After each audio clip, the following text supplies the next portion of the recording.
হ্যাঁ, তো বুটস্ট্র্যাপের এই পর্বে সবাইকে জানাচ্ছি স্বাগতম। তো আজকের এই পর্বে আমাদের শিখবো যে স্ক্রল এসপিওয়াই এটা কিভাবে কাজ করে স্পাই।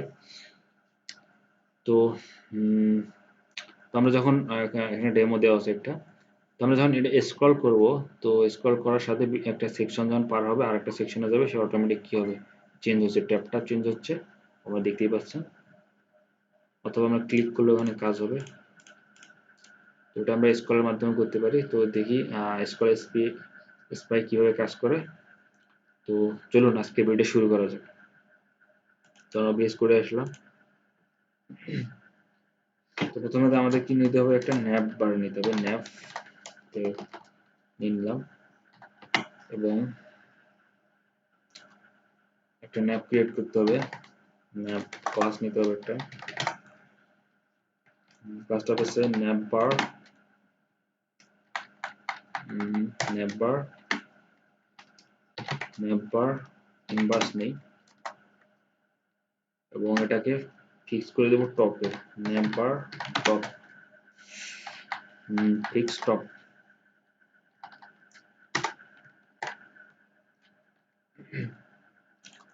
এবার আমাদের আর একটা ডিপ নিতে হবে। ক্লাস নেম নেব হচ্ছে কন্টেইনার ফ্লোইড। দেন আরেকটা ডিপ নেব, মানে একটা আর কি নেভিগেশন বার কি ক্রিয়েট করতে হয়, ওইটা নেভার হেডার। দেন যেহেতু এটা রেসপন্সিভ হবে, তাহলে আমাদের একটা বাটন নিতে হবে। বাটনের টাইপ বাটন, দেন ক্লাস নাম থাকবে, সেটা হচ্ছে never toggle. Then data toggle, TOGG, data toggle হবে হচ্ছে collapse, COLL AP collapse. Then ডাটার একটা টার্গেট থাকবে, TARGET টার্গেট। আর হ্যাশ হবে মাই নেভার, একটা নাম দিয়ে দিলাম মাই নেভার। দেখুন এখানে কিছু স্প্যানের ভিতর কিছু আইকন নিতে হবে। ক্লাস নাম হবে আইকন বার, বা 3টে নেব আইকন বার, কপি করব।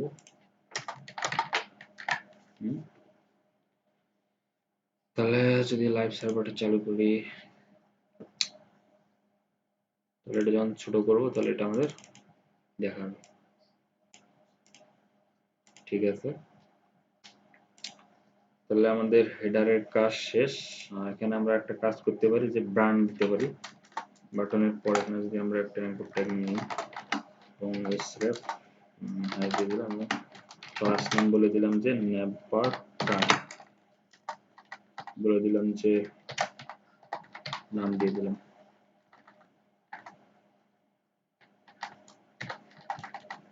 তাহলে আমাদের হেডারের কাজ শেষ। এবার যেটা আমাদের একটা কাজ করতে হবে, ঠিক আছে, আরেকটা ডিপ নিতে হবে। দেন ক্লাসের নাম দিতে হবে যেটা হচ্ছে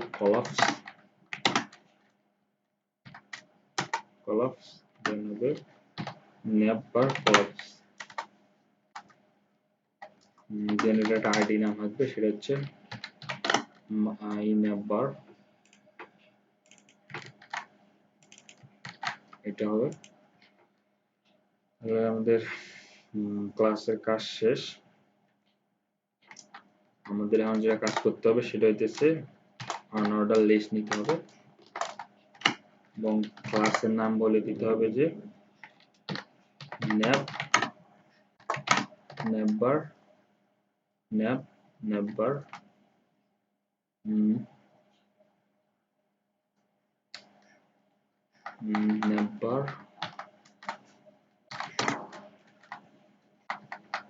নেভ, এটা তাহলে আমাদের এখন লাইন ক্রিয়েট করতে হবে এবং প্রথমটা আমরা কি করব, অ্যাক্টিভ করে দেব। দেন আমাদের এনকোড ট্যাগ নিতে হবে।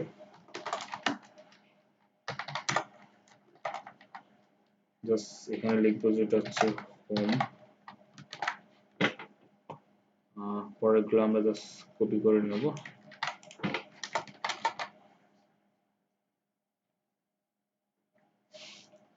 এখানে আমাদের আরো কিছু অ্যাড করা প্রয়োজন ছিল, সেটা হচ্ছে সেকশন। যেহেতু আমরা নেব, এখানে বিভিন্ন সেকশনে যখন স্ক্রল করবে, এর জন্য লিখবো যে সেকশন 1,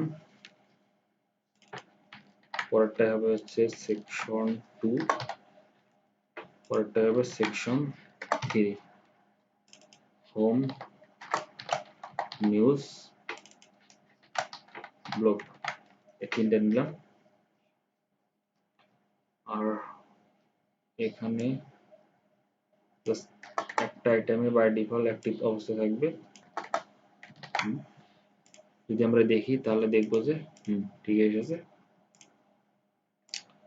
এখন আমাদের কি করতে হবে, দুটো বাটন নেওয়া যাক রাইট সাইডে, দুটো বাটন। আচ্ছা, বাটন দুটো আমরা অ্যাড না করলাম, জাস্ট আমরা পরের কাজে যাই। তাহলে আমাদের এখন যেটা কাজ করতে হবে, সেকশন ক্রিয়েট করতে হবে। যে সেকশন যে আমরা স্ক্রল করব, যে ডাটাগুলো দেখাবে আমাদের, আর একটা ডিভ নিতেছি এবং এর আইডি নাম দিতেছি যে সেকশন 1, এই সেকশন 1 দিতেছি এবং ক্লাস বলে দিতেছি কন্টেনার ক্লাস।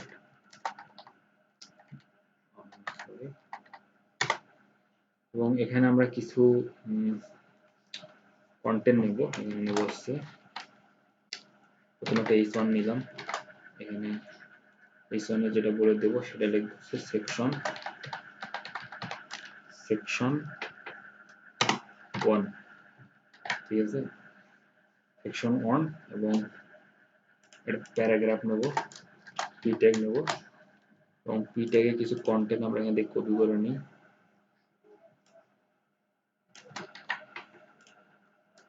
কপি করে এখানে দিয়ে দিলাম।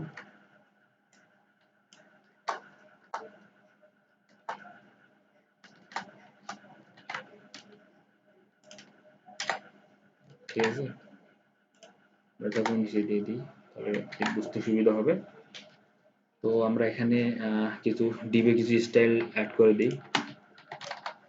আর এটা বলে দিই যে হাইট বলে দিই, হাইট বলে দিলাম যে 200 পিক্সেল এবং বলে দিলাম যে ব্যাকগ্রাউন্ড কালার বলে দিই যে রেড। কালারটা আমরা একটু চেঞ্জ করে দিই এখান থেকে,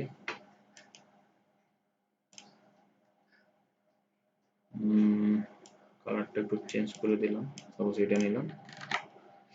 সেকশন 1 এর কাজ শেষ আপাতত। জাস্ট এটাকে কপি করব, আবার পেস্ট করে দেব। এটা লিখবো যে সেকশন 2, এখানে চেঞ্জ করে দিই আর ব্যাকগ্রাউন্ড একটু চেঞ্জ করে দিই, ব্যাকগ্রাউন্ড এটা দিই। এটা আবার কপি করে পেস্ট করে দেব। জাস্ট এখানে লিখবো যে এটা হচ্ছে সেকশন 3 আর ব্যাকগ্রাউন্ড একটু চেঞ্জ করে দেই, এটার ব্যাকগ্রাউন্ডটা এরকম থাকে। আমরা যদি এখন ব্রাউজারে যাই তাহলে বুঝতে পারবো। যদি আমরা এখন স্ক্রল করি তাহলে দেখবো যে আমাদের জিনিসটা ঠিক, সরি, হাইটটা একটু বাড়াই দিতে হবে। কন্ট্রোল শিফট এল, সবগুলোই সিলেক্ট হবে। আমরা 400 পিক্সেল করে দিই সবগুলো।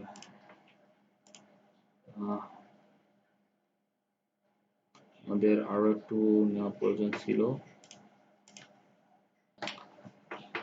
আমাদের আরেকটা জিনিস করতে হবে, এখানে বডিকে বলে দিতে হবে, বডিতে কিছু লেখা লিখতে হবে।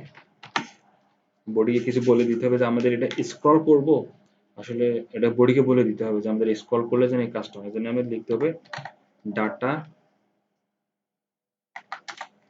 এসপিওয়াই, যে দুটো স্ক্রল এটা হবে স্ক্রল, স্ক্রল। দেন বলে দিতে হবে সে ডাটা টার্গেট করবে কোথায়, ডট ন্যাপ বার, এই যে আমাদের এই ক্লাসটা আছে এটাকে সে কি করবে, টার্গেট করবে ন্যাপ বার। দেন আমাদের লিখতে হবে offset, data offset, data sorry data O double F S E T, data offset 50 দিলাম, সাপোজ 50। আর আমরা কাজ করতে পারি যে এটা সাইজটা আরেকটু বাড়ায় দিতে পারি, লিখতে পারি যে 500 পিক্সেল, সবগুলো চেঞ্জ করে দিলাম 500। তো এখন যদি আমরা এখানে লক্ষ্য করি তাহলে আমরা যদি স্ক্রল করব,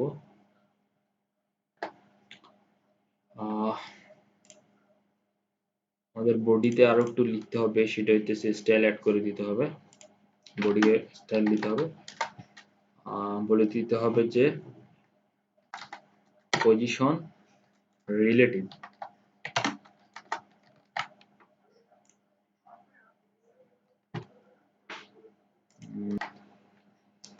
দেখতে হবে যে কোথাও কোনো স্পেলিং ভুল টুল আছে কিনা।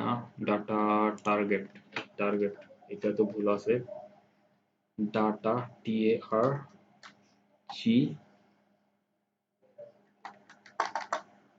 TARGET, ডাটা টার্গেট, এটা স্পেলিংটা ভুল হয়ে গেছে, সেম ভাবে এটারও ভুল হয়ে গেছে।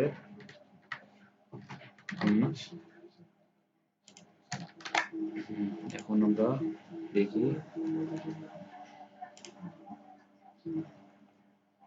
আর কোথাও ভুল আছে কিনা, লক্ষ্য করি। আমাদের দেখতে হবে যে আর কোথাও স্পেলিং ভুল আছে কিনা, চেক করতে হবে। Data S P Y spy, এটা ভুল হয়েছে। এখন যদি দেখি, হ্যাঁ এখন ঠিক আছে, এখন কাজ করতেছে।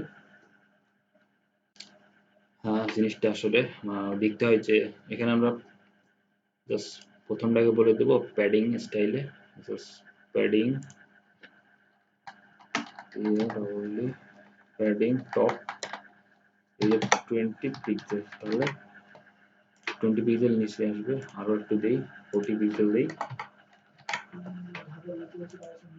তাহলে ভালো বোঝা যাবে। হ্যাঁ ঠিক আছে, সবকিছু ঠিক আছে। আশা করি আপনারা জিনিসটা বুঝতে পারছেন যে কিভাবে স্ক্রল স্পাই এটা কাজ করে। এরপরে যদি কোথাও কোনো প্রবলেম হয় অবশ্যই আমাকে কমেন্ট করবেন, আমি অবশ্যই আপনাদের জিনিসটা বুঝাই দেবো। তো আশা করি জিনিসটা আপনারা বুঝতে পারছেন। সবাইকে ভিডিওটা দেখার জন্য অসংখ্য ধন্যবাদ।